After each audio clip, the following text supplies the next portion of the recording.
Everyone. My name is Melinda Garfield, and I'm the Executive Director of Westwood Media Center. On behalf of our organization's staff and board of directors, we want to welcome you to this live candidate forum for Select Board and Sewer Commission. For those of you who don't know, WMC is a 501c3 nonprofit funded by Westwood residents who subscribe to cable TV. We are contracted by the town of Westwood to provide certain services and value that partnership. WMC's mission is to promote and enhance local television and digital media content to Westwood residents via cable and online channels in order to support an informed and active citizenry, increase the transparency and quality of civic decision-making, deepen the understanding of local issues of importance, and promote civility in public dialogue while respecting the rights to free speech and creative expression. We are proud to act as a trustworthy resource and provider of local information to the residents of Westwood. The views on tonight's forum are solely those of each candidate and do not represent our organization, its staff, or board of directors. You can find this program replayed along with countless other important videos on our government TV channel. That's Comcast Channel 12 and Verizon Channel 42. Our video content can also be found on our YouTube channel. Just search Westwood Media Center Programming. As the average person now digests their content through social media and streaming, we hope that you'll keep WMC in mind as we see funding start to decline due to current subscribers cutting out cable TV from their triple play packages. We thank you for your support. Now, let's get to the show. Tonight, we've teamed up with our community partner, the League of Women Voters, to bring you this special event. As a reminder, the election will be held on June 2nd, and please visit the town's website for more information on how to cast your vote safely. I'd like to introduce Sue Flykop, your moderator for this evening. Hey, Melinda. Hello, and welcome to this Westwood Candidates Forum. This debate is co-sponsored by the League of Women Voters of Westwood, Walpole, and Dedham, and the Westwood Media Center. I'm Sue Flykop, a member of the League of Women Voters of Newton, and I will serve as moderator this evening. The general election will be held on Tuesday, June 2nd. The polls will be open from 7 a.m. to 8 p.m., observing rules of social distancing and wearing masks. If you choose to vote absentee, you can request a form on the town clerk website or obtain a form in the lobby of the police station. All ballots must be received on election day, June 2nd. Tonight, we will hear first from the candidates for the Select Board, followed by the candidates for the Sewer Commission. Let me explain the format for our debate. We will start with an opening statement from each candidate limited to 2 minutes. Then I will ask questions that have been submitted prior to the debate in writing by members of the public in the League of Women Voters. Just a note on the questions that will be asked. They will be addressed to all candidates and will apply to issues or qualifications for their particular office. We will use as many questions as time allows. We note that we received a large number of questions and will likely not be able to address them all. We will try to get to all the topics, though. Since the candidates answered the same questions, any question that was intended for a specific candidate will not be asked. We apologize for any confusion regarding the questions or the process. Each candidate will have 1 minute to respond to the questions, and the order will rotate throughout the forum. The moderator will decide if there is a need for a rebuttal. Final closing statements will be limited to 2 minutes. So we begin by meeting the 3 candidates for Select Board. We have Michael Walsh, Joshua Ames, and Bill McLaughlin. So we're about to start with opening statements, 2 minutes each.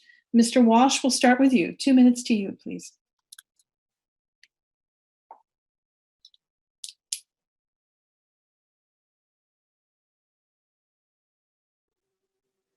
Good evening. I would like to first thank the Westcat Media Center, Westwood Media Center, formerly as Westcat.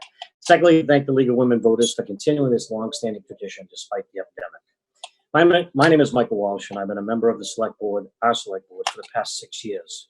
During my time, we have replaced the East Street Bridge at no cost to the town, built a modern new state-of-the-art fire station in Islington, and a new police station, all of which were done within the confines of Proposition 2.5, and all while maintaining our superior school system. We were able to do this because of our AAA bond rating and capitalize on the lowest interest rates, at least during my lifetime. I have a special dedication to the seniors of our town, probably because I lived either in the same house or next door to my grandparents for many years before they passed away. I attend almost every event at the Council on Aging, and I even help to serve the food. We are one of the few towns in Massachusetts that has developed a fund to assist many of our aging residents with tax burdens. We are a leader in Massachusetts on the assistance to the elderly. The money is applied directly to the tax bill and in some cases equals 25% of the taxes. For others, we have a senior and a veterans work program which allow our active seniors to do some work and reduce their tax bill. We have built our commercial base, which is so important to our split tax rate, from 12.5% to almost 16%, which saves the average tax bill approximately $13.80 a year or 14%. The average median of property in Westwood has risen since my time on the board to $660,000.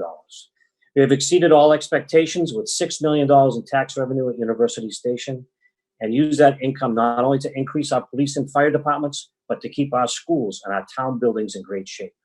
We have increased the number of police and firefighters to the recommended levels, not only to improve the service, but the safety of our residents. I give this town numerous hours, whether serving on various boards in town, volunteering for numerous events. I find myself able to assist any resident that needs my help. I'll tell you more about my experience and my volunteer in a few minutes. Thank you, Mr. Walsh. Mr. Ames, to you. Joshua Ames, 2 minutes, please.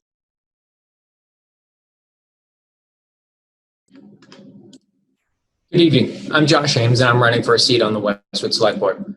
First, thank you to the League of Women Voters. I'm glad we leverage technology to navigate this public health crisis and provide voters with a direct way to interact with us all. I'd also like to thank all of the other candidates this evening, Mr. Walsh, Mr. McLaughlin, Mr. Carr, and Ms. Hayes. Just running for an office in our local government can affect the narrative around the issues and encourage others to participate in the future. In my experience, far too often the shouts of a vocal few drown out the will of the many.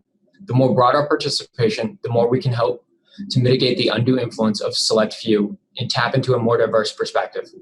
To share a little bit about myself, I'm a longtime member of the Westwood community and the only candidate for Select Board that has 2 young children, Adam, who's in the 4th grade at the Downey School, and my toddler, Edith, who will eventually attend the Sheehan School. Like many of you, the decisions surrounding the MSBA school project will have long-term effects on me, not only as a taxpayer, but more importantly as a parent. I hold degrees in both business and project management from Boston University. I've applied my education in the field of environmental health and safety at a number of academic, healthcare, and biopharmaceutical organizations around Massachusetts. I've made a career of protecting both the health and well-being of the general public, as well as the environment. Having worked in laboratories with some of the most dangerous pathogens, including Ebola and Zika virus, I can lend a unique expertise to complement our public health department as we continue to battle the coronavirus. 30 seconds. Even without the monumental social and economic challenges COVID presents, Westwood would find itself at the precipice of some daunting challenges. As we are finally forced to confront municipal infrastructure and school system needs, we need a fresh perspective. These are issues and problems that there's no playbook for. There's no, I have the experience, I know what to do. We need to be creative and we need to be unified to overcome these challenges. As your newest member of the Select Board, I hope to represent all of Westwood, from our newest families to our lifelong residents, in facing and overcoming these challenges. Thank you. That's that. Thank you, Mr. Ames. Mr. McLaughlin, Bill McLaughlin, 2 minutes to you now. Thank you. Hello, I'm Bill McLaughlin. I want to represent you as a member of the Select Board. I'm a lifelong resident of Westwood. I was born on Burgess Ave and grew up in Lions Drive. I am a 1988 graduate of Westwood High School and the proud father of 3 kids who all attended Westwood Public Schools. I volunteer in our community and have served in the Ride 22 committee, which raises awareness of prevention of suicide in veterans and first responders. I've served 29 years in the Suffolk County Sheriff's Department and has risen to the rank of lieutenant. My background has helped me hone my skills in consensus building, creative problem solving, and exercising good judgment. Now I want to share my key priorities with you. Residents are concerned about municipal spending. Despite $6 million in new tax revenue generated by University Station, the tax bill has increased $1,300 over the past 6 years. Next year, we face a significant override to fund our modern schools that our teachers and students deserve. I support the Westwood Schools 100% and will work with the school committee and the school building committee on the Hanlon project. Our community will also need to address the remaining elementary school, which is not included in the Hanlon project. Second, we must make sure our seniors are not forced out of Westwood due to increasing housing costs and lack of available units. I'll work to find creative solutions to attract affordable age-restricted housing developments to provide more choices for our seniors. Finally, we need to continue to support our public safety departments. We've seen an uptick in calls for service to University Station development. 30 I- seconds. I support adding a police substation at University Ave to provide a permit on-site base for our police department. Talking with our chiefs, I've also learned that town-wide, one of the biggest demands is mental health calls. Everyone knows somebody that's touched by mental health struggles. We need to help them. We need to create a cross-department task force that will work to develop solutions for residents facing mental health challenges. Thank you very much. Thank you, Mr. McLaughlin. We're about to start our first question, and I just wanted to remind voters that of these three candidates, you will be voting for one on June 2nd. So our first question, we'll start with Mr. Ames. What is the biggest challenge facing the town right now?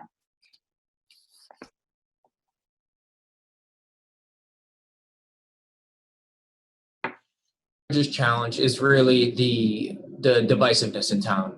We see in a number of areas, whether the connectivity of town in the walking and biking between our town centers, and more so the emotional component of it. There is a strong feeling of a multi-town vibe in Westwood, and I really hope that we can work together to bridge that gap. There's no reason for us to feel that way. 30 seconds. There is a wonderful community here that locally supports one another, loves one another, can go out of their way for one another. And it doesn't take much to make us all feel like we're one Westwood. Great. Thank you, Mr. Ames. We'll go to Mr. McLaughlin next. What is the biggest challenge? What do you feel is the biggest challenge facing the town right now? Hi, thank you. That's a very good question. From talking to people around town, I think the division between the communities in Westwood, we need to bring them all together. Like in my main model, I've been saying since the beginning, we are one West, and we need to bring everybody together. I feel that some of residents are having a hard problem trusting our representatives now. With the town vote that we had in the Islington project, they have questioned the fidelity of that. 30 seconds. I would like to bring the town together, show complete transparency, and I value all of residents' input. That's why we are one Westwood.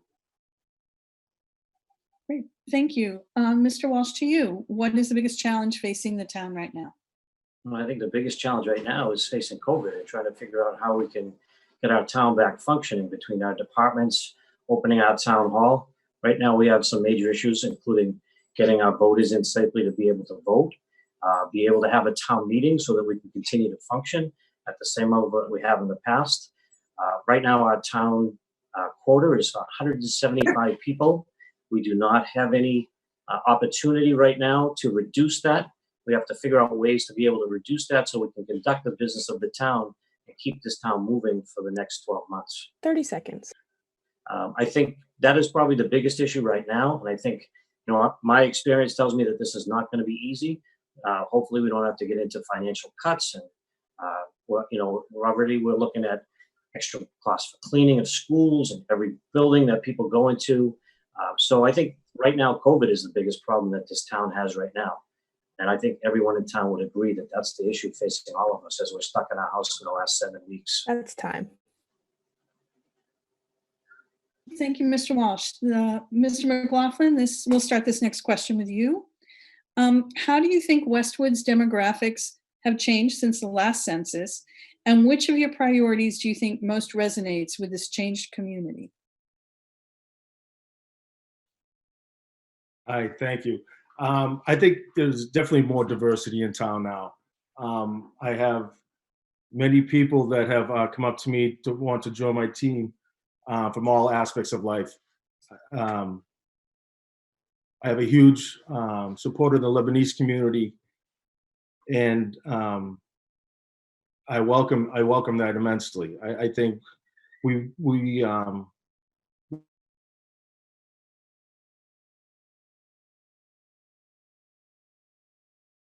in the public safety, this is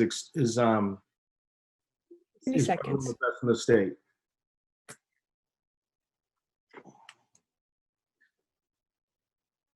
Great.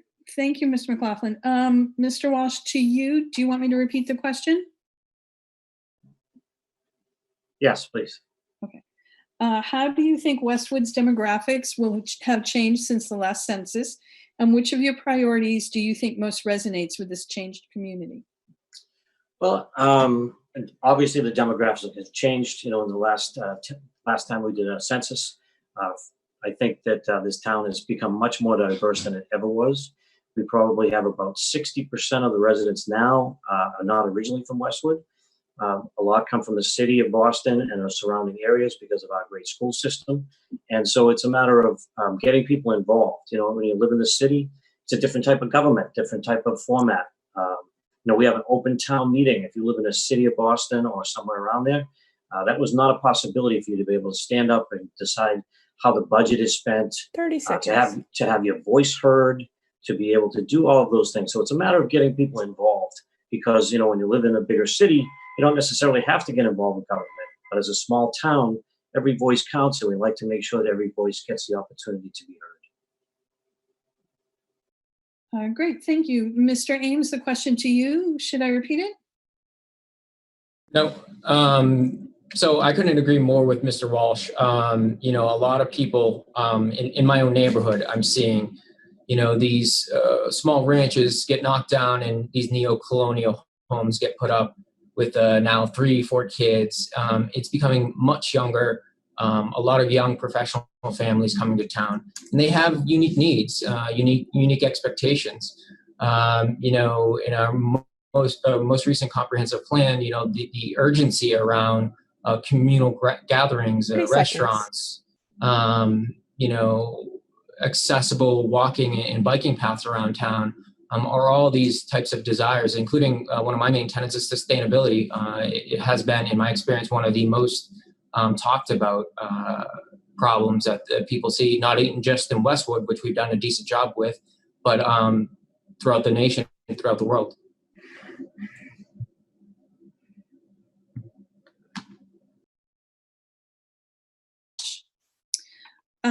The town has seen a lot of new development over the last several years.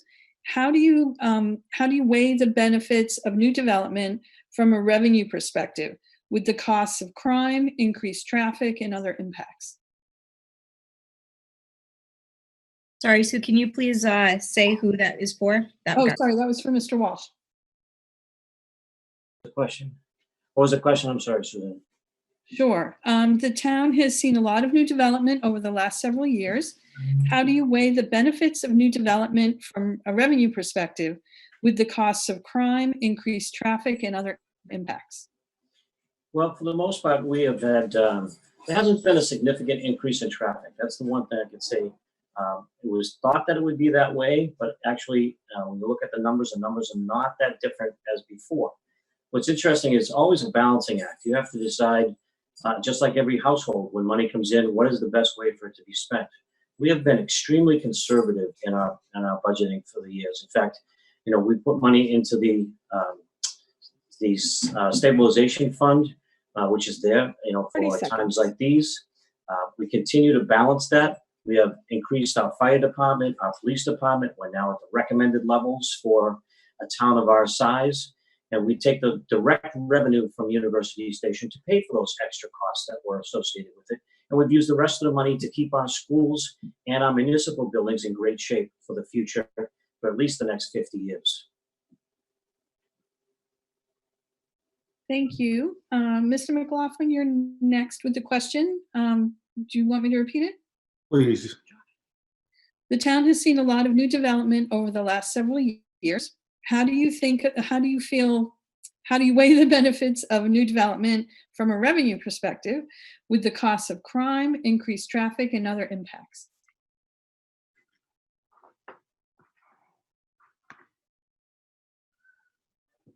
I mean, the development has been great, bringing financial stability into the town, but I believe it's being spent way too quickly. Our average taxes of residential has increased over $1,300 over the last 6 years, and our spending has gone twice the rate of inflation. With all that incoming money, I think we need to slow down, especially with the COVID situation going on, with a lot of people feeling the 30 brunt of seconds. layoffs. I think we should start treating that money that's coming in as like it's almost our own, and be more careful with it. Great, thank Thank you. you. You're up. Shall I repeat the question? Was that a yes? Yes, please. Okay, sorry. The town has seen a lot of new development over the last several years. How do you weigh the benefits of a new development from a revenue perspective with the cost of crime, increased traffic, and other impacts? Yeah, so there's a number of impacts, right? You mentioned some of them. There's also environmental and aesthetic. It is a balancing act, but I have to admit I disagree a little bit with Mr. Walsh about how we have maintained our municipal infrastructure for so long. A lot of that development money that just came in through University Station was largely earmarked to get us up to snuff, right? Our police station was not good enough. Our fire stations were not good enough. It 30 took seconds. current investment with our current development to get up to snuff. We haven't been ahead of the curve on that. It's going to take some more thoughtful growth in the future. I'd like to see small and local businesses really pushed so that we don't have to worry about the large scale aesthetic impact of something like a university place. Although, again, it has had a lot of benefits. Okay, great. Thank you. We're going to stay with you, Mr. Ames, and you're going to get this next question first. What are the lessons learned from the university or Islington developments? So to start off, the Islington development, I think the biggest lesson learned is utmost transparency. There was, as Mr. McLaughlin mentioned earlier, some, unrest associated with that development. I know our select board put in a lot of effort to try to push that transparency, but we just need to do a better job. And perhaps a better job with the selection of the types of developers that come into town and 30 seconds. our persistent sort of dialogue with these developers. We really need to be above board, beyond reproach, and maybe have a multi-bid system that is more transparent to the public at large. I think University Station brought in a lot of revenue. It's good for the town, but it has effects, increased call volume, although that does not equate to crime. Most of those calls have been for sort of miscellaneous sort of complaints, but crime has not gone up. Okay.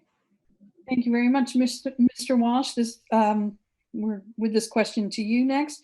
What are the lessons learned from the university or Islington developments? Well, to be clear, I don't know how we could possibly be any more transparent on the Islington development.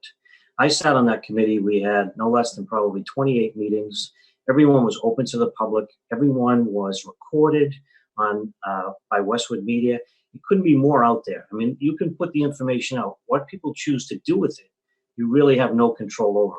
So we publicized meetings left and right on the town website. There's a newsletter you can sign up for telling you every single 30 meeting seconds. in town.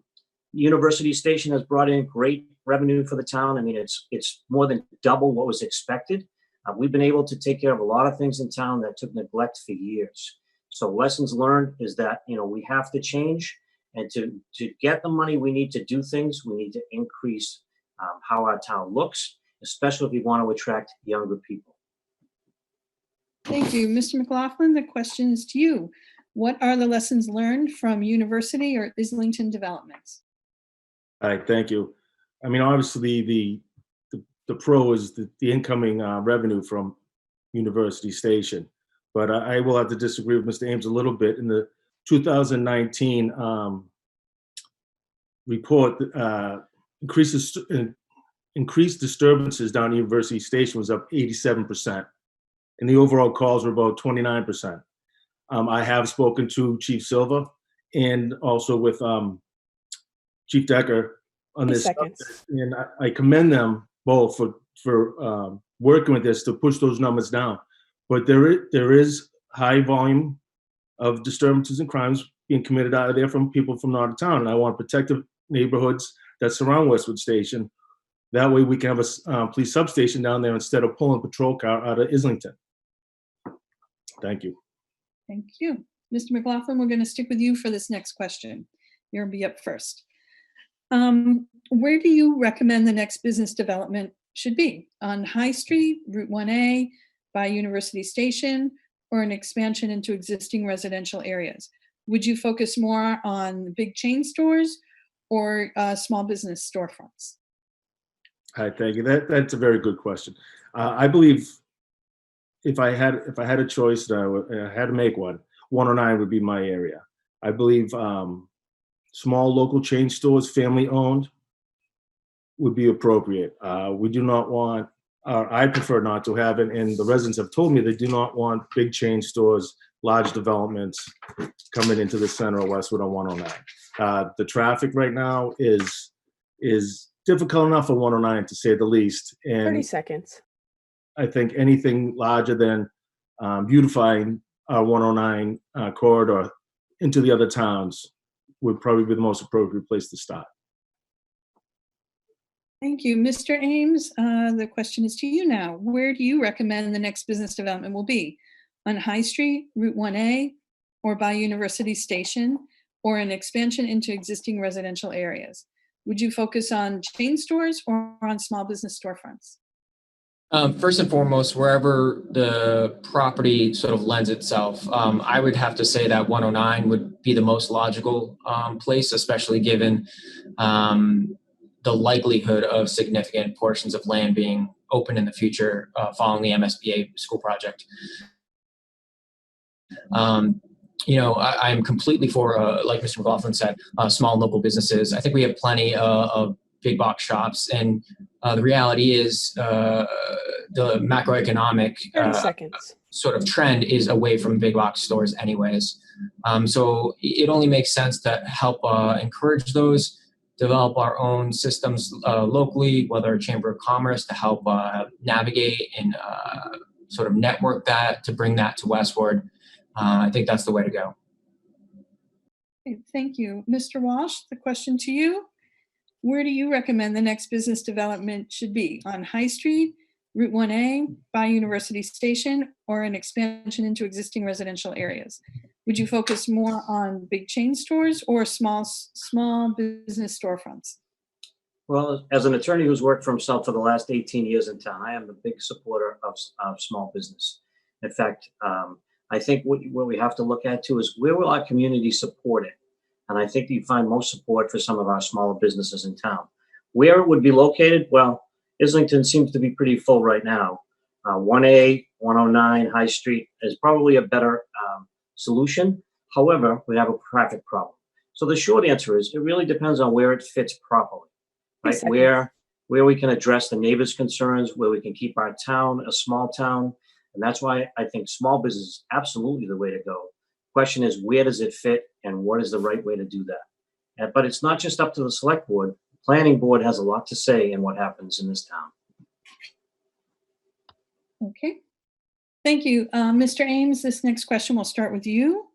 How do you respond to the idea that Westwood is incapable of sustaining many more unique small business storefronts because it is too small a population to support the storefronts, and people living outside Westwood will only be motivated to trek to Westwood for a chain store? Yeah, so the last part of the question, I have to respectfully completely disagree. I think the trend is to go to smaller stores, especially restaurants. As a resident of the 109 area, I tend to leave Westwood to go to Medfield because they have the types of smaller stores, restaurants that I would love to see come to Westwood. I sort of lost the beginning part of that question, but we will and we can be creative about where we place these. Again, land will open up given a number of future things that are going to occur in Westwood, and we need to make sure that we are thoughtful about that land and proactive to try to capture it and develop it in a smart way. Thank you, Mr. Ames. Mr. McLaughlin, to you, how do you respond to the idea that Westwood is incapable of sustaining many more unique small business storefronts because it is too small a population to support these storefronts, and because people living outside Westwood would only be motivated to trek to Westwood for a chain store? So yeah, I think I'd have to disagree with that question or statement. I think we could definitely sustain smaller business. I mean, I love going to Westwood Pizza, Chiara's, Islington Pizza.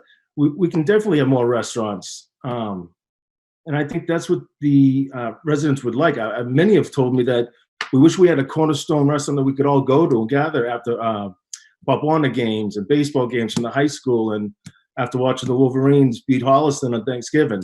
30 seconds. They don't do that anymore. I'm going back in time. But yeah, I think we definitely can sustain more small businesses in this town. Absolutely. Okay, thank you. And Mr. Walsh, to you, how do you respond to the idea that Westwood is incapable of sustaining many more unique small business storefronts because it has too small a population to support niche storefronts, and people living outside Westwood will only be motivated to trek to Westwood for a chain store? Well, I think the short answer to that is it depends where in Westwood you're talking about. So if you want big box stores, we have them at University Station. But on 109 in Islington, we have smaller stores, and our neighborhoods are able to support them. We do still play the Holliston on Thanksgiving, and yes, it would be great to have a place to go. But it's always a balancing act between trying to get people in to be able to keep them afloat in a small town. But it's a mindset. We have to try to change the mindset. I have two high school students and two college 30 students, and seconds. yes, they like the big box stores. They go to Starbucks, they go to Dunkin' Donuts for their coffee instead of someplace small. So it's about changing the mindset. And it's not only up to the town, it's up to the entire community to try to sustain business. That's how we've grown, and that's how we continue to grow, is as a community. Thank you. Mr. McLaughlin, we're going to start off this next question. Notwithstanding the fact that having separate names for different parts of one town may contribute to a sense of division, what can you do to make Westwood and Islington feel more like one shared community with interests that align? I really like that question. That's one of my top priorities. I grew up on both sides of town. I was born in Burgess and grew up on Lions Drive, so 109, and then all the way over the other side off down by University Ave. We are one town, and I don't know why there are divisions. I don't see a problem with calling certain areas the Maze, the Loop, Islington. I think the problem is in the political arena that people have lost some faith that we are one Westwood. We need to listen to everybody. If there's 30 some seconds. 109, then the people in Islington and over off of Everett Street still have a voice to be heard, and vice versa. And that's what I think I would do if I'm elected. I would hold regular business hours and listen to all my residents and see what they want. Thank you. Thank you, Ms. McLaughlin. Mr. Walsh, to you, notwithstanding the fact that having separate names for different parts of one town may contribute to a sense of division, what can you do to make Westwood and Islington feel more like one shared community with interests that align? Thank you, Susan. So, I live in Islington. I have been, and my kids going to the Downey School, and I've been over here. In fact, I was the first selectman elected from the Downey School area in 40 years. So I have done everything I can to try to reach out to people. I work in town. I answer my phone at my law office every single day, and residents call me anytime they want without office hours, and sometimes right in the middle of the day, sometimes after hours, and I'm always willing to talk to them. Anyone who's ever reached out to me knows that I am always there to 30 answer their seconds. questions the best that I can and to try to help them. Now, if they don't reach out, I can't, address their concerns. People have called me for everything from potholes to garbage around the town, and I'm always available, and I do my best to take care of it right away. And anyone who's ever dealt with me knows that I'm telling them the truth. All right, thank you. Mr. Ames, the question to you. Notwithstanding the fact that having separate names for different parts of one town may contribute to a sense of division, what can you do to make Westwood and Islington feel more like one shared community with interests that align? Yeah, so I agree a lot with Mr. McLaughlin. It builds that extra sense of camaraderie, having these small subsects, right? The loop, the maze, all this. I don't think that's what the feeling really is. And I've heard that from a number of constituents in town. It's really the feeling of not being heard. Mr. Walsh saying that it's the first time in 40 years that somebody from that side of town, the Downey district, has been elected to the 30 select board seconds. is concerning, right? Everyone should feel like that their local needs are being heard and disseminated to the town. Personally, I would love to see an increase of the select board where you could have one at large and four precinct-based selectmen, select people that could help maybe assuage some of that helplessness, that perceived helplessness. Thank you very much. All right, Mr. Walsh, you're going to go first with this. We're switching gears a little. What are your thoughts on true solutions for affordable housing in Westwood, including starter home inventory as well as senior housing? What other plans to take care of the elder population who have given so much to the community? So, as I said in my opening statement, we have done a lot for the elderly in this town, but it's never enough. We just keep trying to come up with more ways that we can keep our seniors in town. We came up with the Aid to the Elderly Fund, which I am the chair. We donate to take our tax dollars and donations together to be able to keep our elderly citizens in town. And they are very grateful for what we do. We are trying to keep everyone in town. There have been no less than 5 different developments that have come in front of the planning board for approval. 3 were approved and 2 were not. And those were all set out to address some of the 30 concerns that seconds. we have for senior housing and for affordable housing in town. We continue to do what we can. We have limited resources. We have limited locations. And it always depends on the developer. We've even changed zoning in certain areas to try to encourage it for senior housing for our seniors in town. Thank you very much. Mr. Ames, to you. What are your thoughts on true solutions for affordable housing in Westwood, including starter home inventory as well as senior housing? What are the plans to take care of the elder population who have given so much to our community? Yeah, so first and foremost, kudos to the select board, Mr. Walsh, everyone on it, for pushing the aid to the elderly. It's a fantastic program. It isn't a complete solution, of course, but Mr. Walsh also touched on the fact that we are a smaller community that doesn't have an expansive amount of space to build more housing. We can't both be against development, residential development, and support 30 these seconds. at need populations. I would love to look at something even, quasi sort of ingenuitive and look at some residential tax credits that might help the lower income threshold of a lot of our residential older residents of the town to stay in their homes. Thank you. Mr. McLaughlin, what are your thoughts on true solutions for affordable housing in Westwood, including starter home inventory as well as senior housing? What are the plans to take care of the elder population who have given so much to our community? I couldn't agree more that they're the ones that we need to protect the most. They're the ones that, like my parents, raised me here, stayed here, and then eventually had to move out to a lower tax-based community. I would propose a means-tested affordable benefit for them that some of our neighboring towns have done, Sherburne and Holliston. Also, the state allows seniors to defer their taxes until and when, if they want to sell their house. 30 seconds. On top of that, towns also can tweak that, where Westwood now charges the seniors interest on that, where Marshfield does not. They just lets them to defer it until they decide to sell their house. Susan, that looks like a follow-up from Michael Walsh. I was just about to say, it looks like there's a rebuttal. So let's start with Mr. Walsh, and everyone will get a chance, another 30 seconds. So we'll start with Mr. Walsh. Thank you. We do have that in town, and it's been in place for a long time for the seniors to be able to defer their taxes to the end. We also have a senior work-off program that I discussed for seniors and veterans.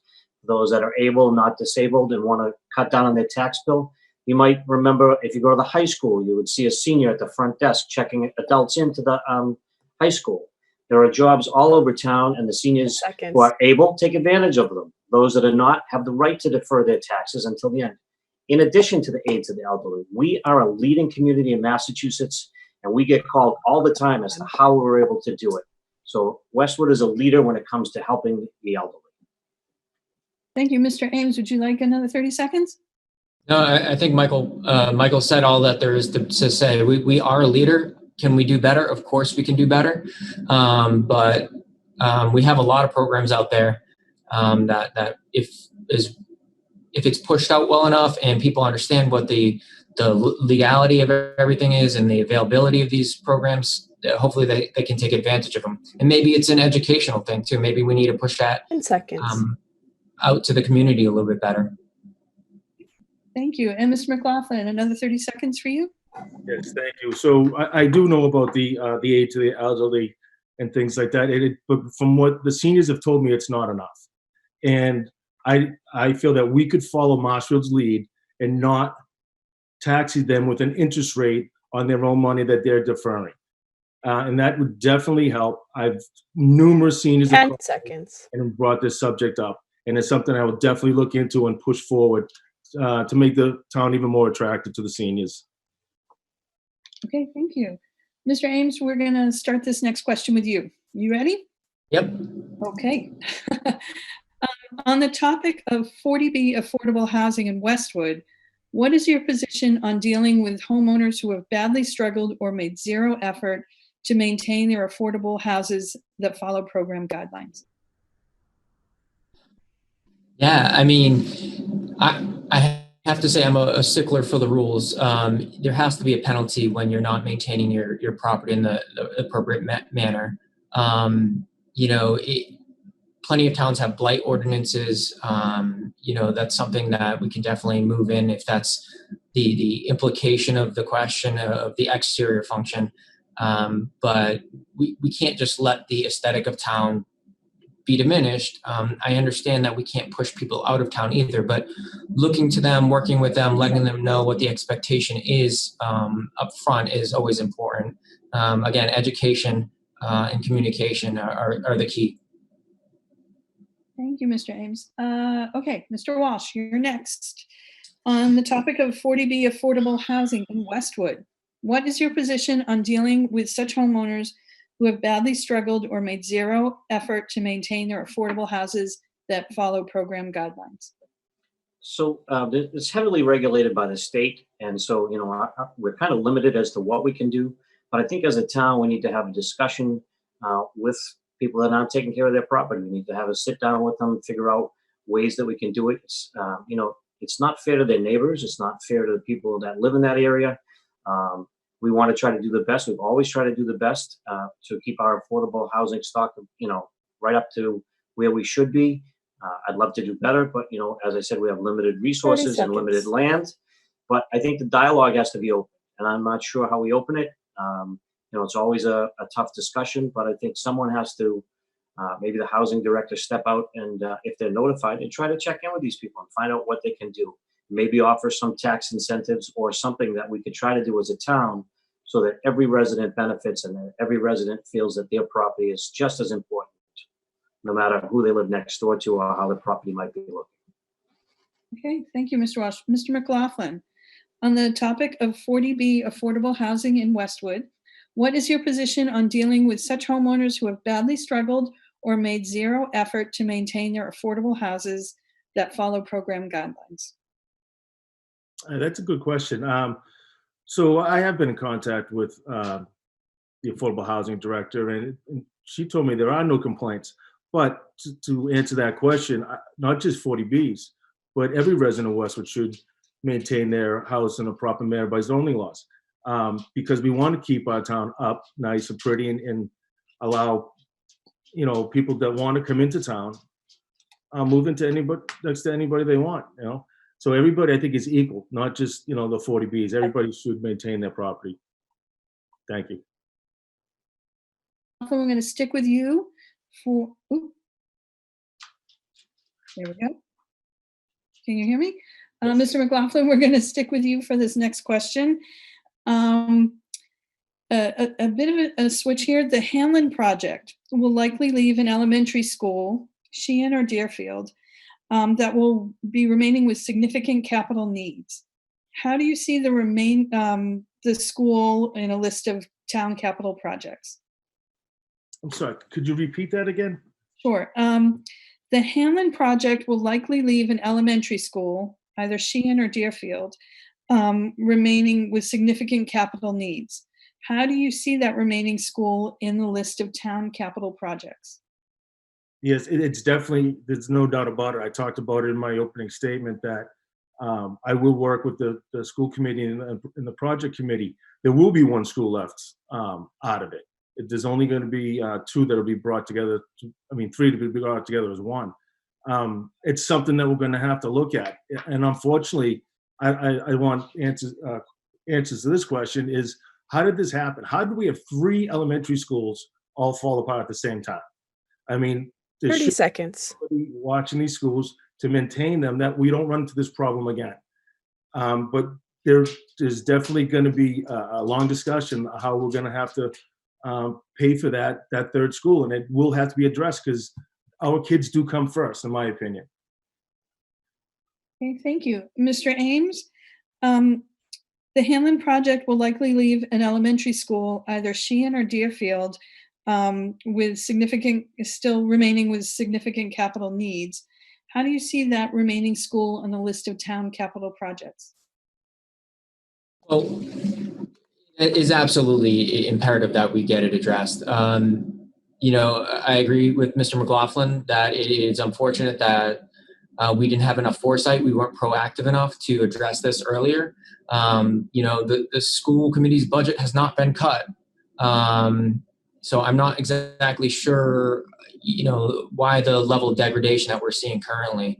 I'm very excited for the Hanlon project.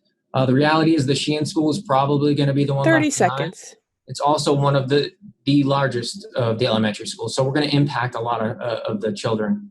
So I think we have to be creative as a town and try to look at different avenues, maybe municipal bond sale, like Cambridge did just recently, had very good success.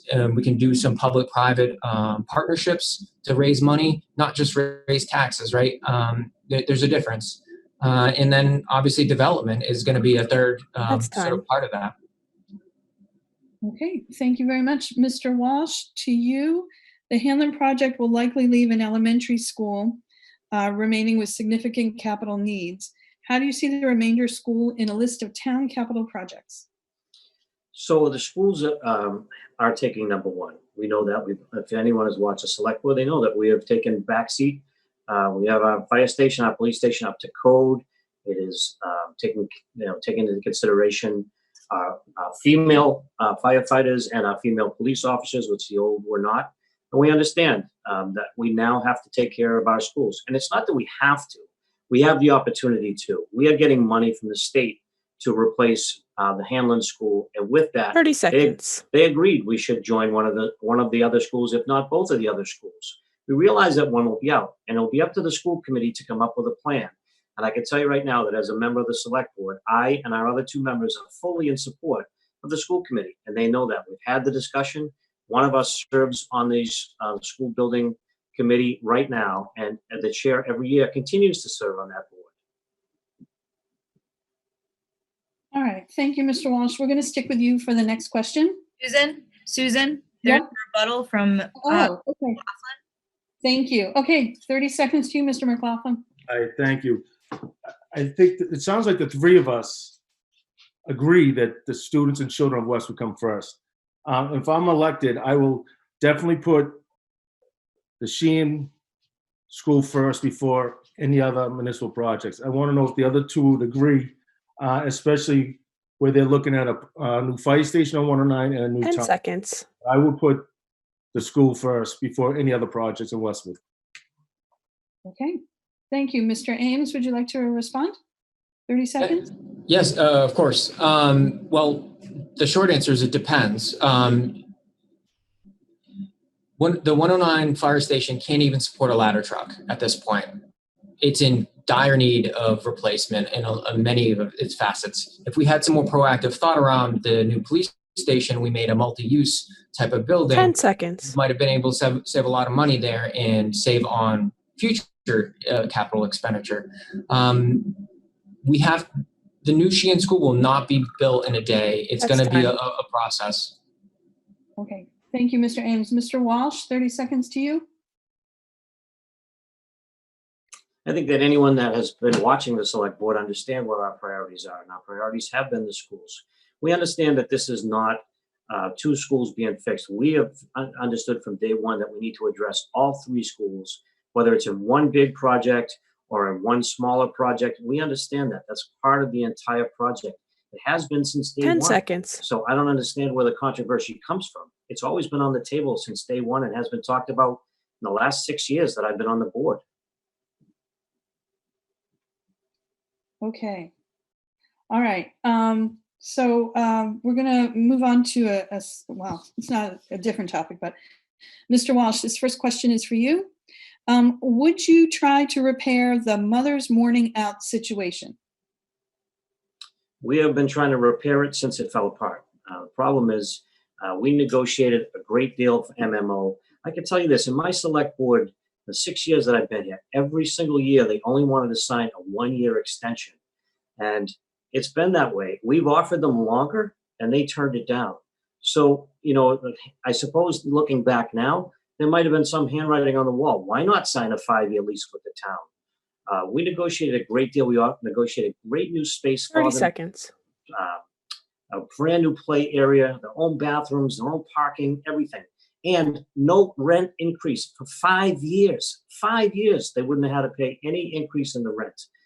So yes, I would like to duplicate it. In fact, I might even, I'm thinking about advocating for a preschool in the new school as a way to make up for it, because the extra space will be there and we can incorporate that to try to make up for MMO. Okay. Thank you. Mr. McLaughlin, to you. Would you try to repair the mother's morning out situation? I mean, I'd definitely be willing to try. I've spoken to a few people that are involved over there. And I mean, as it looks right now, unfortunately, it doesn't look like it's repairable. And you know, it's sad to see it go. It's been here for many years, and it's the only really affordable preschool in town for working families. 75 families, I believe, are looking for new daycare and preschool options now. And one of the biggest things they've told me was that the 30 seconds. that were available to the new site, which wasn't going to work for them. It was going to cause too much traffic problems and things like that. So, I mean, I would try, but from what I've talked to some people on their board, it's unrepairable, and it's unfortunate. All right, Mr. Ames, to you. Would you try to repair the mother's morning out situation? So we're never going to be able to repair what it was. I mean, we can move forward and have it evolve. It's very unlikely that we can, quote unquote, repair it. We are in desperate need for affordable preschool and early childhood education in town. Everywhere is, especially with the number of new families coming to town. So it's incumbent on us, just like Mr. Walsh said, is to find a new location to attract and develop a early childhood preschool 30 seconds. type of area. I think that's a fantastic idea at the new school, but there's others. There's definitely others, and there will be more property opening up, especially with the consolidation of the schools. So we can always look at that parcel of land as well. But we need to be creative. We need to be proactive about it. We can't just let it fester. Susan, there's a rebuttal from Mr. Walsh. Okay, let's go with that. 30 seconds to you, Mr. Walsh. Thank you. I just want to say that so people understand, this was not negotiated in a vacuum. MMO had a seat at the table in negotiating with the developer, with the town, and to set up this. And this was exactly as they originally had asked for. And as the plans continue to develop, the plans continue to change. It's frustrating. I can't tell you the numerous hours we spent negotiating 10 with the seconds. developer. Can you imagine 5 years without your rent increasing is almost unheard of, and yet the deal fell apart. Okay, Mr. McLaughlin, would you like another 30 seconds? Yes, please. Thank you. Just to reiterate on what Mr. Ames was saying, I agree we need to move forward and find space for another preschool. I have attended many of the meetings for the Hanlon project, and unfortunately, there is no design to put another preschool there. So 10 seconds. I think the select board and moving forward would have to find definitely somewhere, at least one, if not two, affordable preschools. Okay, thank you. Mr. Ames, 30 seconds? Yeah, and I've experienced this issue very acutely with my daughter. There is no place to bring a young child for daycare. We've had to go out of town. It's just too expensive anywhere else, or it's not available. We're on wait list for over a year. It is, I'd say, a priority of mine to figure out how to 10 move forward seconds. with developing a new early and preschool education area that we can utilize as a town. Okay. Thank you very much, Mr. Ames. This next question will start with you. I have to apologize to all the people who sent in these great questions. We're about halfway through them right now, so we'll be skipping around a little. So, Mr. Ames, how will you balance residential, business, and school development plans with preserving green space? So that's a complex question for sure. But the reality is, first let's define what green space is. I'm not in favor of green space being declared just because somebody had a substantial lot and decided to put that into conservation land, and it's not accessible to the public. That is not what I see, and honestly, that's not what the IRS sees as a conservation land. Conservation land and 30 seconds. green space really needs to be open to the public, usable for the public, not just the aesthetic of a few. The reality is we don't have a lot of space in town. We're going to have to make tough choices sometimes, but we can incorporate green features into our buildings that make it more aesthetically pleasing and make it more open and more natural in feel. So there's a lot of research out there, a lot of building documentation out there that we can leverage. Thank you, Mr. Ames. Mr. McLaughlin, to you next. How will you balance residential, business, and school development plans with preserving green space? I think Josh nailed it on the head. We really don't have that much land around, and the ones that we do want to conserve, I agree, should be open to the public, walking trails, people getting out, do their exercises and stuff like that. With the new schools and stuff like that, yes, there should be some green spaces, maybe open air for the kids to gather and go. Again, right now, I think that's all the kids want to do with the COVID crisis going on. They've all been locked up. But yeah, I mean, it's not my 30 seconds. but I would definitely feel that it should be all open to the public, any open land that we do preserve. Thank you. Mr. Walsh, next to you. How will you balance residential, business, and school development plans with preserving green space? Thank you. You know, it's always been a balance. So since I've been on the board, the land trust has put 14.4 acres into the land trust itself. You know, people will talk about wanting to preserve the small town feel. Part of that is by having land that is not developed. And so it's always a balance. I mean, we have right now a balance between businesses and residential and the school system. The school has lots of acres behind the Hanlon. We are going to do our best to conserve as much of it as we can. But on the other hand, we are also always trying to balance what is the right thing. Westwood is a small town, and we want to try to, as I said in my anyone that's watched on Westwood Media, we want to try to keep the woods in Westwood. That's part of what makes this town a great thing. And so we continue as a select board to do everything we can and encourage the land trust to lock up as much of the land as we can to keep that small town feel and the wooded feel of our small town. Thank you very much. Mr. McLaughlin, this question, oh, I'm sorry. There is a rebuttal. a rebuttal. Okay, Mr. Ames, another 30 seconds then. So Two parts. The land trust, I think they have some great work, but my worry is that not all that property is accessible or usable to the public, truly. And the second part of that is, what about hail?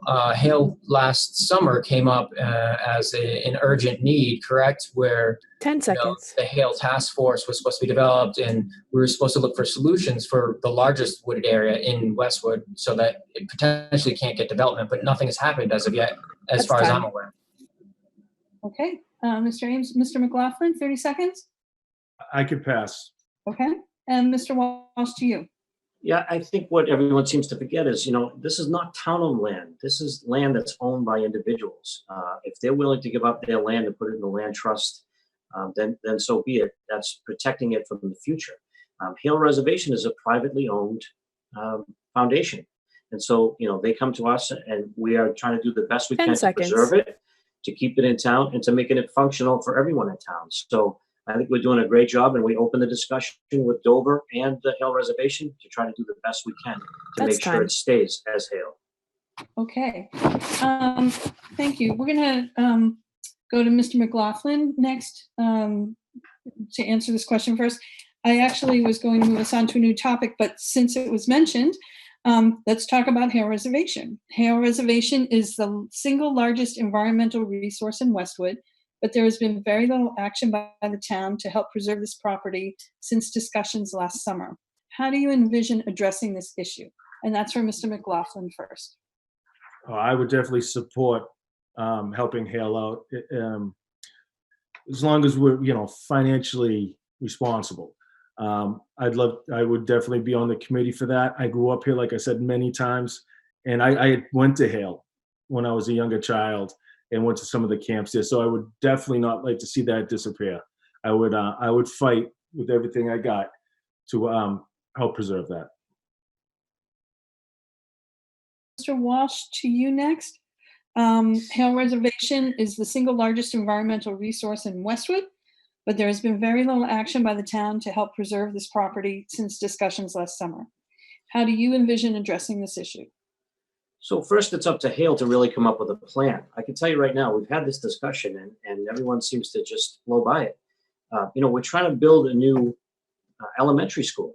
We may not have the resources to be able to contribute to Hale. If you want to make the schools priority, then they have to be priority. Hale Reservation supports a lot of, not only Westwood and Dover, but a lot of people from the city come out. There are summer camps there.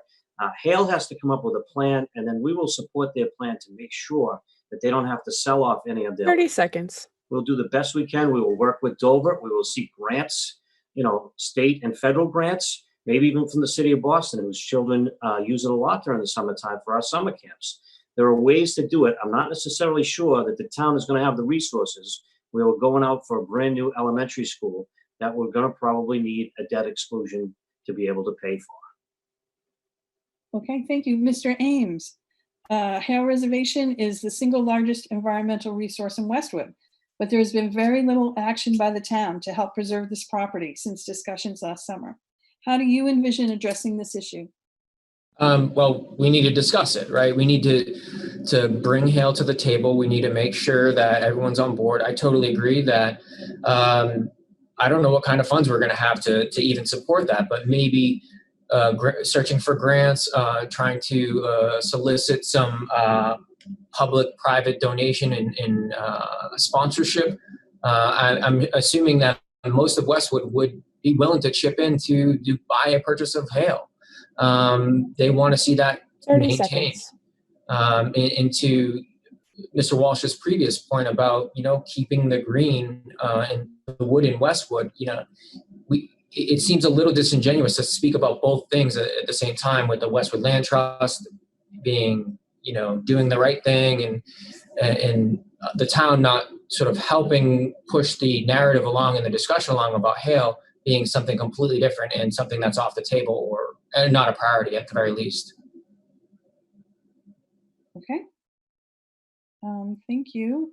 We will go to Mr. Walsh next. Then with this next question, it's a little bit of a change. How is COVID-19 impacting priorities in town? We had several questions about COVID-19. So how is it impacting the priorities, and how should the town be involved? So our Board of Health Director, Jared, is doing a great job. And, we have a new town administrator, Chris Coleman. They are working overtime to try to address many of the issues in town. We've had, fortunately, our budget is already in for the year, so we will not face any challenges for this year's budget. But depending on how long this lasts, we'll have some serious issues to address. Right now, for example, our buildings have to be cleaned that are open to the public. Fire stations, police stations have to be cleaned regularly 30 and seconds. a lot more frequently. It has changed the town. Right now, there are skeleton crews on so that our town continues to function. But it's not an easy thing, and we are doing the best that we can. Even our select board meetings have been cut back to only do priority because we want the public to be involved in any decisions and public hearings that have to happen. So it's definitely impacted the town a lot. We are reaching out to try to help small businesses. I personally on Facebook and helping trying to help all the small businesses, including this week it was Adopt a Senior from the high That's school time. to try to help our seniors, through this COVID-19. Thank you. Mr. McLaughlin, to you, how is COVID-19 impacting priorities in town, and how should the town be responding? Well, COVID-19 has affected the town, the state, and the whole country. Given so many that are suffering and in need, we should work on limiting the taxes for now, and to no more than equal to inflation. Other priorities would have to wait, except for the school project probably is the number one thing on the table right now. And then and support our first responders. I mean, they're the ones out there, and that's just not police and fire. Mr. Walsh touched on it. 30 seconds. The staff has done a phenomenal job, and I would love to be appointed to the reentry committee for the students returning. With my background in law enforcement and working at the jails in Boston, I have worked to sanitize those places, keeping my officers, my staff, and the detainees safe. Thank you, Mr. McLaughlin. Mr. Ames, to you, how is COVID-19 impacting priorities in town, and how should the town be responding? Yeah, so the reality is we don't quite know yet. This year we're fine. Next year we're going to lose money that we get from the rest of the state. We're going to, if we lower our taxes to help support people during this crisis, the town is going to lose revenue. We're going to have to focus more on critical infrastructure and critical services, at least in the short term. This is going to put off some like to haves. And we have to swallow that.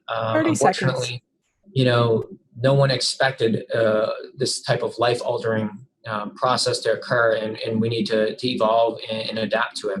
And of course, I had plenty of experience decontaminating things in my life. So if anybody needs some either expertise or some assistance, please feel free to reach out. Thank you. Okay, Mr. Ames, you're going to be first in this next question. Sure. Let's see. Oh, here it is. How would you tackle the mental health and opioid crisis that is affecting suburban communities such as Westwood? Well, I guess first things first, at least we're largely on the other side of, sort of the unbelievable pit that we were in. We're getting in a better place, but we can always do more. A lot of it goes back to mental health. A lot of it goes to education. I myself actually have lost my father to opioid addiction. It's very dear to my heart, and mental health likewise has been a significant issue in my 30 my seconds. There are plenty of programs out there. Connecting people to those programs are important. Whether in our education system through the high school where people start to get introduced to that, but also adults, right? It affects us all, and having support groups for those of us who've lost people. Thank you very much. Mr. Walsh, to you, how would you tackle the mental health and opioid crisis that is affecting suburban communities such as Westwood? Well, it's not how, I guess, how would we have been, but you can never do enough. Part of the problem, and I don't think anybody can disagree with it, is the stigma that comes with it. People are afraid to reach out, family members, because their neighbors will talk or their friends will hear about it or someone. And it's a terrible stigma that's happened, for mental health issues and the opioid crisis. I have worked with Emily Medina from the I Am Strong Foundation, the entire foundation, every single year. I volunteer my services to do 30 the seconds. walk that they have every single year. They are doing a great job. They've really brought it to the forefront, and they can tell you it's difficult to try to break that stigma and to get people involved. But I think we're doing as much as a small town can do by providing the resources, the opportunities, and keeping the dialogue open through the I Am Strong Foundation. Thank you very much. Crisis that is affecting suburban communities such as Westwood. I'm sorry, Susan, can you restate that? You were on mute. Sure. All right, so this is for Mr. McLaughlin. How would you tackle the mental health opioid crisis that is affecting suburban communities such as Westwood? So I work with the opioid crisis day in and day out. We're at the Suffolk County Sheriff's Department, and we're still definitely in a crisis. Enough is never enough. There's always more that we can do. And then with the mental health issues, we can always do more, especially in the school systems where these kids these days have a ton of pressure on them with stress to get good grades, get into college, then the financial responsibilities of college. We need to address it more in our school system by possibly having certain teachers, English, math, or history, that have a background in mental health, where there is no stigma of going, like, you're going to go down to the psychiatrist's office. You can go see that math teacher and talk to them, or the English teacher. It has affected my life. It has affected my children's life. So I appreciate everything the town has done so far, but we can always do more. Okay, thank you very much. Okay, so we are on to, I think this is going to be our last question before final statements. We've been talking for over an hour now, so I think it's fair to say this is the last question. There's just so many to choose from, so I'm going to help you wrap it up with this. Please just, this is for, let's see, Mr. McLaughlin, you'll be first. Please describe what you think is the character of Westwood. Which of these things is most important to preserve, and which of these aspects would you try and change? So, Westwood's Westwood. The small town feel, the closeness, like we touched on the Loop, the Maze, Islington. But we're one Westwood, a tight community. So 7 years ago when I lost my wife to cancer, this community stood up and rallied around me. And if the community wasn't there, I don't know where me and my kids would have ended up. It was tough. I was launched into a mother role. Mother's Day just went by, and I had to be a mom and a dad. 30 seconds. The community that Westwood is, I would continue to work the way it works. We have probably the best town in the Massachusetts Commonwealth, and we need to preserve that. The way our community rallies around each other, our kids, our neighbors, and that's what I continue to support. Thank you. Okay, thank you. Mr. Ames, to you. Please describe what you think is the character of Westwood. Which of these things is most important to preserve, and which of these aspects would you try and change? So I think first and foremost, Mr. McLaughlin's right on point. The community, one of the major reasons that I just absolutely love it here is that, I walk down the street and all my neighbors say hi. From where I grew up in the inner city, that's a very different feel for me. It makes me feel at home. It makes me feel like I am in a special place. Secondly, we've spoken about a couple times the environmental sort of appeal. It's a beautiful town. There's a lot of open space, a lot of wood. 30 seconds. I'd love to see that maintained as best as we can. The thing that I think that we can do a better job on is, adoption and adoption of change. I noticed that there's some resistance. It's okay to be nostalgic about some things, but we have to be forward thinking. We have to be proactive with issues before it just comes back and bites us in the butt. We can't just stick our head in the sand and pretend things aren't going to happen to us. Things aren't going to change. Okay. Thank you very much. Mr. Walsh, to you. Please describe what you think is the character of Westwood. Which of these things is most important to preserve, and which aspects would you try and change? Well, so I, like many people who are in Westwood now, came here for a couple of reasons. First, obviously, is the school system. Second is the small town feel. And third is because it's a great community which is easily accessible to most areas within the state. So it's always a balance between how do you grow, attract younger couples and younger individuals to our town by still trying to maintain a smaller feel to it. It's always a balancing act right through 30 to the very seconds. end. People complain we don't have enough younger people in town and there's unaffordable housing. So when we create affordable housing or create new condos, which will go into Islington, and we do some of these other things, we're trying to attract younger people. But younger people are not coming from the way Westwood was. We know what they want. The question is the balance to provide them with enough that they want to come to live here like most of us have. Okay, thank you very much. So we're going to go to closing statements now, which are 2 minutes. And we're going to follow the same order that we did for the opening statement. So Mr. Walsh, to you first, 2 minutes. Thank you. So I would like to thank everyone for tuning in this evening and giving up your usual Wednesday night, 7 o'clock television, whatever it's been during COVID. I would like to thank both of my opponents for engaging in the democratic process. Conversation and dialogue are healthy, and I wish our country was doing more of it. For those of you that I haven't met, I hope that you get some understanding of who I am and what I've done in town. I tried to explain it all to you in the beginning of the numerous things that we've been able to accomplish.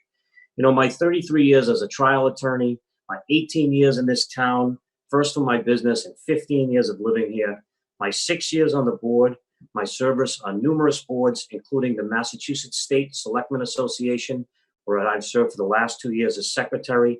I serve on numerous networking boards, which provides excellent resources to our town, including the Safe Routes to School program and the Complete Streets program, all of which I gained because not only am I serving Westwood, but I'm also serving outside of Westwood to enhance our quality of life here. I've been a member now for the last 6 years. I'm not afraid to show that I'll stand up when I disagree, whatever the issue is. All of my experience and leadership has contributed to making Westwood a great town. I mean, think of this. Are you better off now than you were 6 years ago? And I think for anyone who's lived in this town, the answer is yes.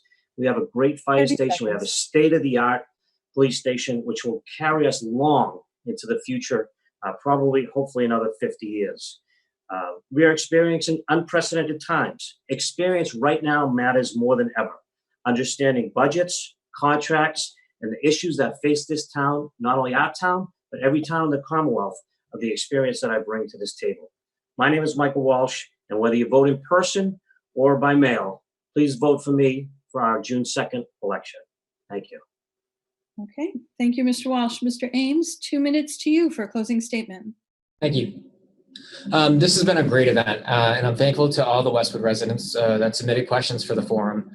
At times they were very challenging and thought-provoking.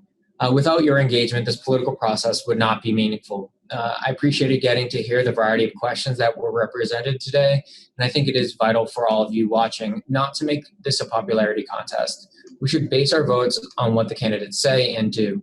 Politics should be more than just handshaking, more than kissing babies, more than leveraging fear or identity-based ideologies. Politics and your politicians should be focused on the facts and working to make our town inclusive of all residents.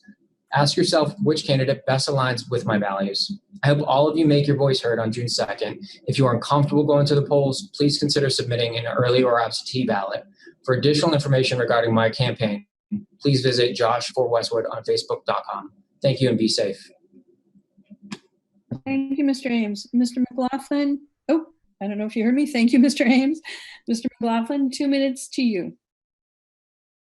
I'd like to thank the Westwood Media Center and the League of Women Voters for this opportunity to discuss my priorities for Westwood and the ideas for tackling the critical issues our community faces. These are my priorities for our community. However, as a member of the Select Board, my job is to work for you. Listening is a powerful tool, and I will hold regular business hours to hear your concerns. Especially today's challenging times with COVID-19, We are in this together, and we must stick together. As a lifelong resident, I've been saddened by the divisions that have emerged in our town over the past few years, and the impact of some of the new developments on our sense of community that have led to the cherished institution like the MMO Nursery School closing. We must unite this special town during these troubling times, and I have spent my entire career working to bring people together. Regardless of what neighborhood you are from or live in, there is more that connects us. We are all one Westwood. I'm asking you for this opportunity to serve you on the select board and would appreciate your vote on June 2nd. With the challenges in our community is facing, we need new perspective to solve them. We need fresh ideas, creative thinking, and authentic representation. To learn more about me, you can visit my website at www.billmclaughlin.com. Finally, I'd like to thank the healthcare heroes, my fellow public safety officers, for putting themselves on the front lines during this unprecedented 30 time. seconds. Be well, stay safe, and look out for each other. Thank you very much. And I want to, on behalf of the League and the Westwood Media Center, I want to thank all three candidates for Select Board, Michael Walsh, Joshua Ames, Bill McLaughlin. And I'd like to remind all the voters that on June 2nd, you will be voting for one of these candidates. So thank you again. And I think we are going to quickly switch over to our candidates for the Sewer Commission, if I'm correct about that. Give me 1 second. We're changing over. Okay. We're going to follow, for viewers, we're going to follow the same format with two members of the, two candidates for Sewer Commission. You'll obviously be voting for one of these people. They'll make opening statements, and then we'll run through some questions, and then there'll be closing statements. And we have everyone here. Okay, so we have two candidates for Sewer Commission, Diane Hayes and Andrew Cara. And we're going to jump right in with 2-minute opening statements. First with Ms. Hayes.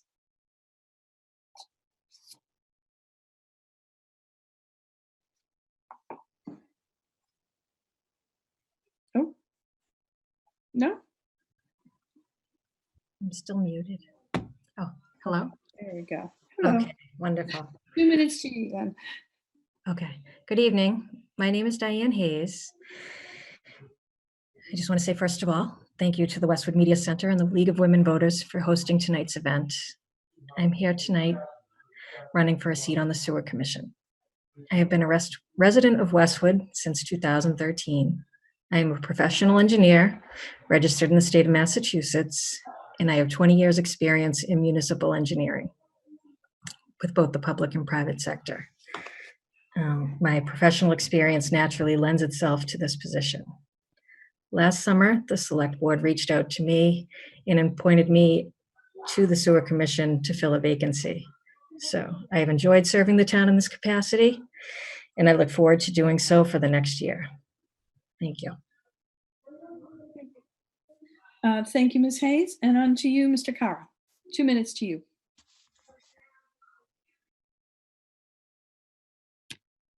Oh, hold on a minute. I think he's still muted.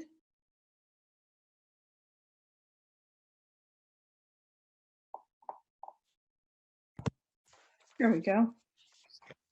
Good evening. My name is Andrew Cara. I'm a candidate for Sewer Commissioner for a 1-year term. Before I get started telling you about myself, I too would like to thank the League of Women Voters and the Westwood Media Center for the chance to be here tonight.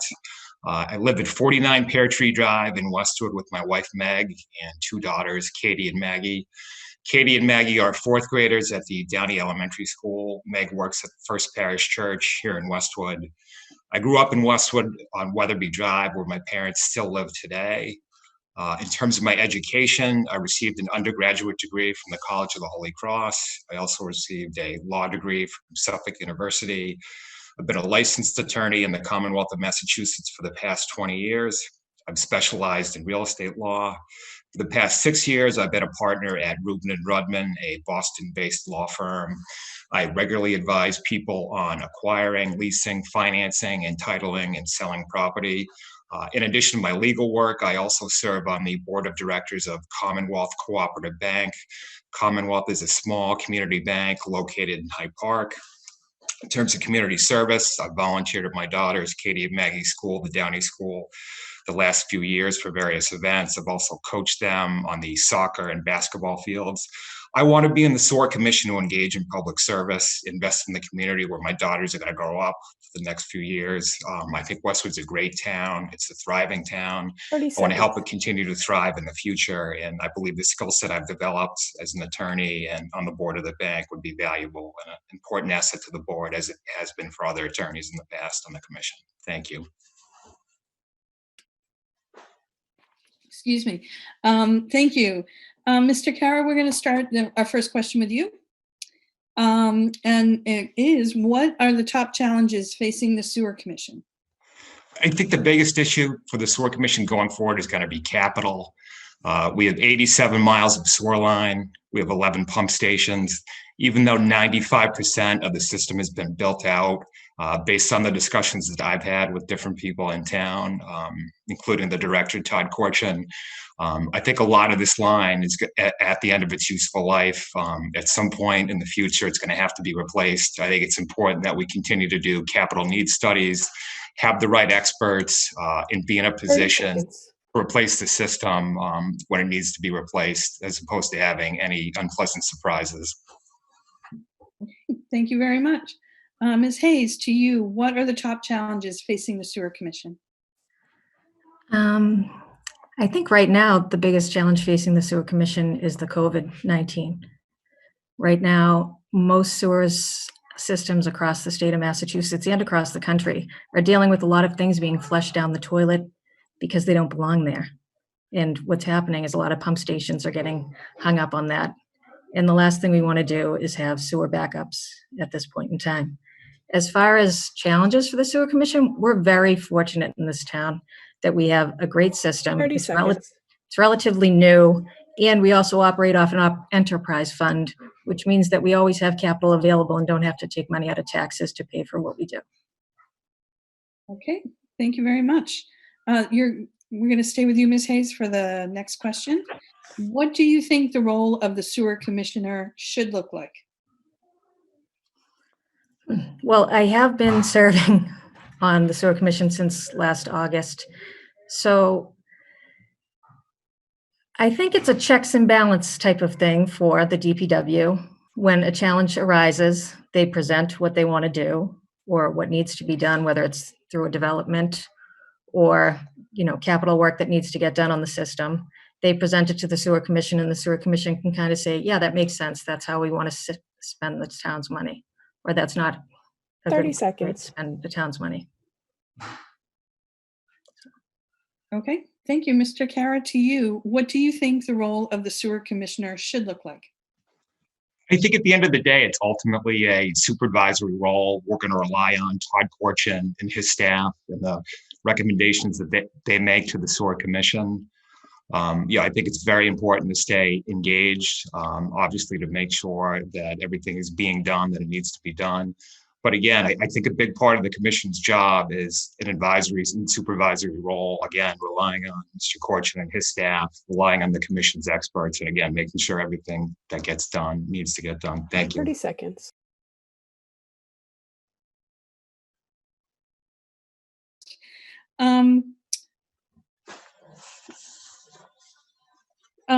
Why do you think we need an independent Sewer Commission rather than hand responsibility over to the DPW? I'm sorry, Sue, I cut you off in the beginning. Is Okay. this for Andrew or for Diane? This is for Andrew. Should I repeat the question? Please, if you could repeat it. Sure. Why do you think we need an independent Sewer Commission rather than hand responsibility over to the DPW? I think it's important to have, obviously, checks and balances. The sewer system for the town of Westwood is a significant self-sustaining asset. It's a very important asset for the town. I think clearly you have to make sure that the Department of Public Works, the sewer department, they're doing everything they need to be doing. Again, it's a significant asset. It needs to be closely monitored. Okay, thank you. Ms. Hayes, to you, why do you think we need an independent Sewer Commission rather than hand responsibility over to the DPW? Well, I think Andrew answered that question very well. We do just need checks and balances. We need to make sure things are being taken care of appropriately. That's all. Okay, that was fast. Ms. Hayes, we'll start with you with the next question then. The Sewer Commission has not met the same level of transparency that many of Westwood's other boards have and is required under Mass Open Meeting Law. Why is that, and how do you plan on addressing this issue? Okay, I think I need you to repeat the first half. You're saying that they haven't met the open meeting The law? question is saying the Sewer Commission has not met the same level of transparency that many of Westwood's other boards have and is required under Mass Open Meeting Law. So the question was, why is that, and how do you plan on addressing the issue? I don't know why that is, because the rules are there for a reason. So certainly if we are required under Mass General Law, the only thing, I really don't know why, honestly. Okay.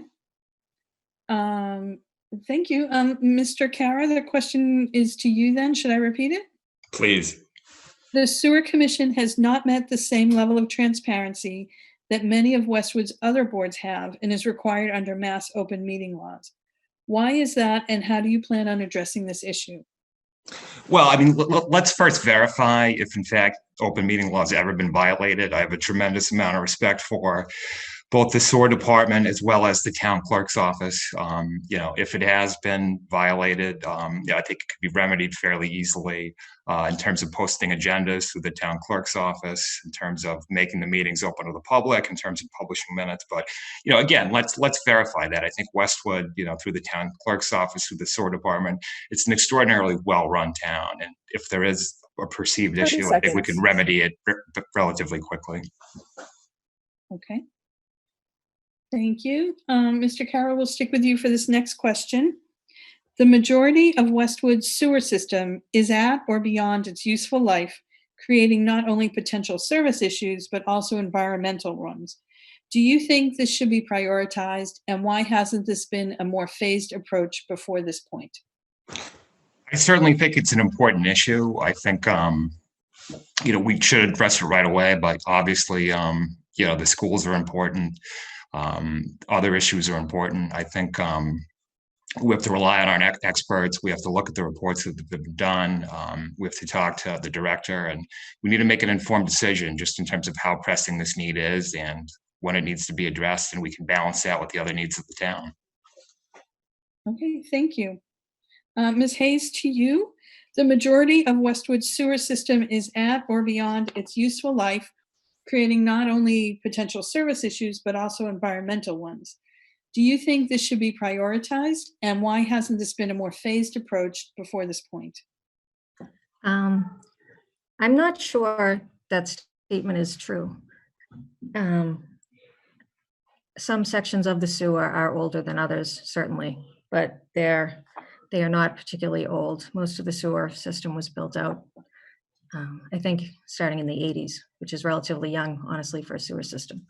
As far as that it hasn't been phased or anything like that, the DPW regularly does televise a certain amount of pipe every year and recommend lining 30 or seconds. replacement.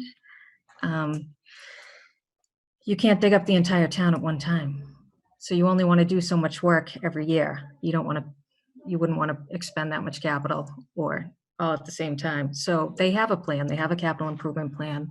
They're working on the pump stations annually, and they're also televising and lining or replacing lines annually.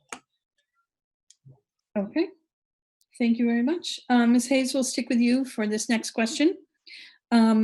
Many of Westwood's sewer easements required to perform critical inspection and maintenance activities are inaccessible and overgrown due to persistent neglect, as reported to Concom and appearing on the capital budget. What proactive approach do you think Westwood should implement to prevent this from happening in the future? Well, I don't know if the seasonal employees are going to be retained for this summer with this budget we have coming up, but I don't see why the seasonal employees couldn't just go out and once a year, cut down. But you have to understand these easements are on people's private property. So when things grow, they do have to access it to a degree, but really you don't always need to access the easement. You usually just need to access a port or a manhole between a section of an easement. But if you did want to maintain the easements 30 seconds. along with Conservation Commission, you certainly could have the seasonal employees just mow them or cut them down once a year. I think that would be a easy solution. Okay. Thank you. Mr. Kara, to you. Many of Westwood's sewer easements required to perform critical inspection and maintenance activities are inaccessible and overgrown due to persistent neglect, as reported to Concom and appearing on the capital budget. What proactive approach do you think Westwood should implement to prevent this from happening in the future? To the extent it's economically feasible, I think the answer is probably to conduct more inspections. I think that would help alleviate some of the issues. Okay, thank you very much. Mr. Carroll, we'll stick with you for this next question. How would you educate homeowners on the availability of a second water meter? I think I'd take a two-pronged approach. I think number one, I would probably send literature home to the homeowners' home to make sure that they knew about it. In addition to that, I think I'd want to follow up with a phone call. I think the second meter program is an important program in the town. It's one that I take advantage of. I think it's one that there's a little bit of confusion on, especially for new homeowners in town that get here. A lot of people don't know the program's available. So I think we need to provide as much information in as different ways as we can. Again, maybe with the mailing, maybe with a phone call. And I think that'll get the message across and the availability of the program. Okay, thank you. Ms. Hayes, to you, how would you educate homeowners on the availability of a second water meter? I would use the local newspaper that we get every Thursday in our mailboxes. I would mention it there. I would certainly publicize that by using a second water meter, you're going to save yourself some money on your sewer bill. Flyers, I would use Facebook, all the online resources we have now. I just got a newsletter last week or the beginning of this week from the DPW to my inbox on my mail. So I would just put it out there on the normal channels of communication that we use. Okay, thank you. Next question, we'll start with you. How would you encourage the elimination of septic systems? How would I encourage them? The elimination of them.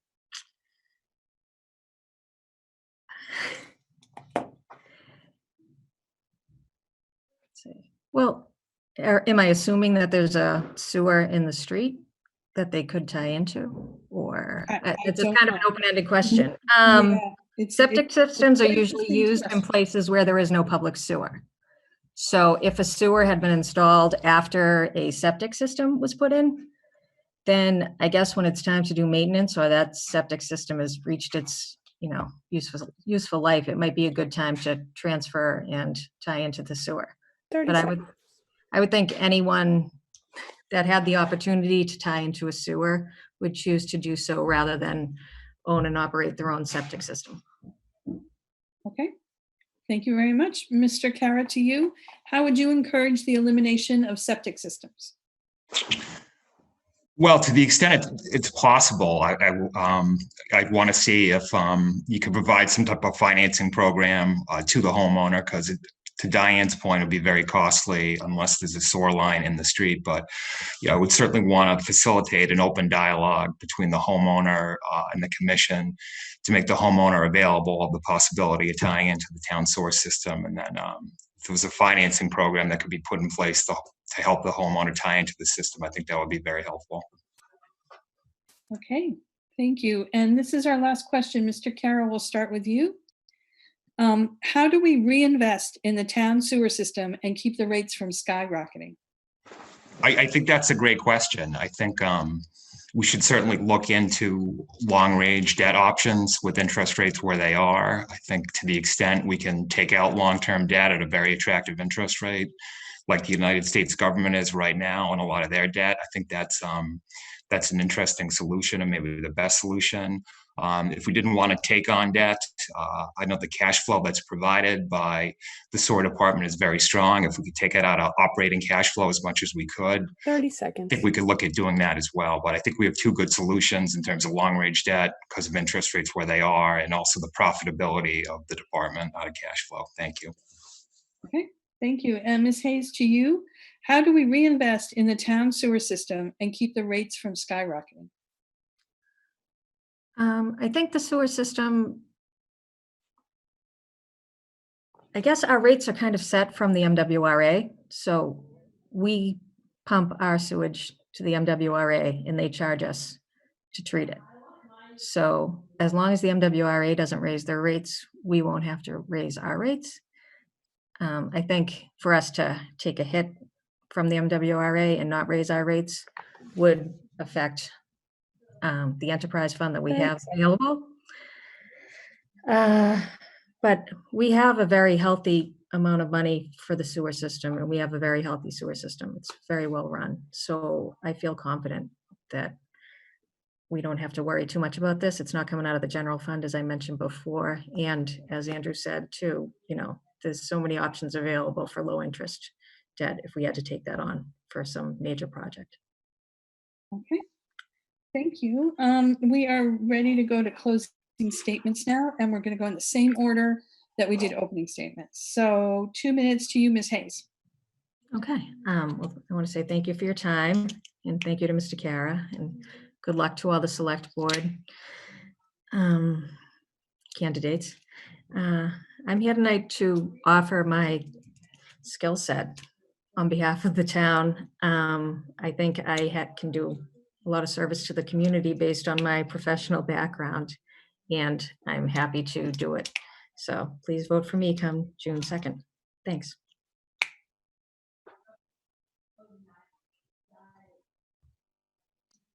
I'm sorry, Sue, can you repeat that? Sure. I said thank you. And Mr. Kara, to you, 2 minutes. I want to thank both the Westwood Media Center and the League of Women Voters for the chance to be here tonight. I enjoyed telling you a little bit about myself, my family, and my background. I think it was great to have an open dialogue with Diane about the SOAR Commission and some of the issues that are going to face it in the years ahead. I certainly think it's a significant self-sustaining asset for the town that needs to be protected and preserved. I think the legal skill set I've developed the last 20 years would translate well to protecting that system and providing residents with reasonable rates and fees. Please consider supporting me on Election Day, but regardless if you support me or not, please vote. That's the most important thing to do, and hopefully look forward to seeing you on Election Day. Thank you. Great. Thank you both. I want to thank you both for running. Diane Hayes and Andrew Carr are both candidates for the Sewer Commission, and voters will be voting for one of these candidates on June 2nd. I want to thank all the candidates for running and participating tonight. I also want to thank the Westwood Media Center and the League of Women Voters of Westwood, Walpole, and Dedham for providing this opportunity for candidates to make themselves known. And thank you to the audience for all the questions you sent. I apologize for not being able to get to all of them. As a reminder for those who joined us late, the polls will be open on Tuesday, June 2nd from 7 a.m. to 8 p.m., observing rules of social distancing and wearing masks. If you choose to vote absentee, you can request a form on the town clerk website or obtain one in the lobby of the police station. All ballots must be received on Election Day, June 2nd.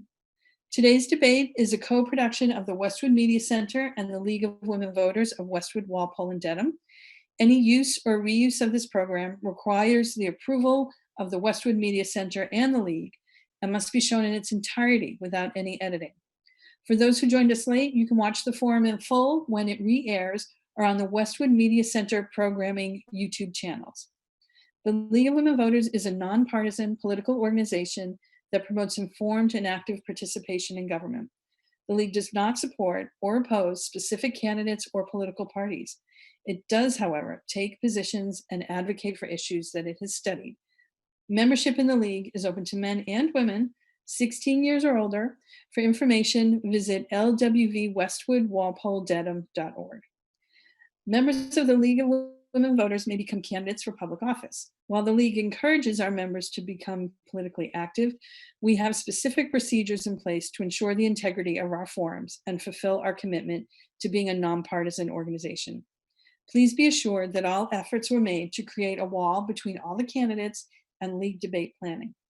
This barrier specifically includes no access to debate questions in advance. If you have a concern about this, please do not hesitate to contact the League. I'm Sue Flycobb for the League of Women Voters, and I thank you for watching. Participate in our elections, and remember, democracy is not a spectator sport. Thank you all.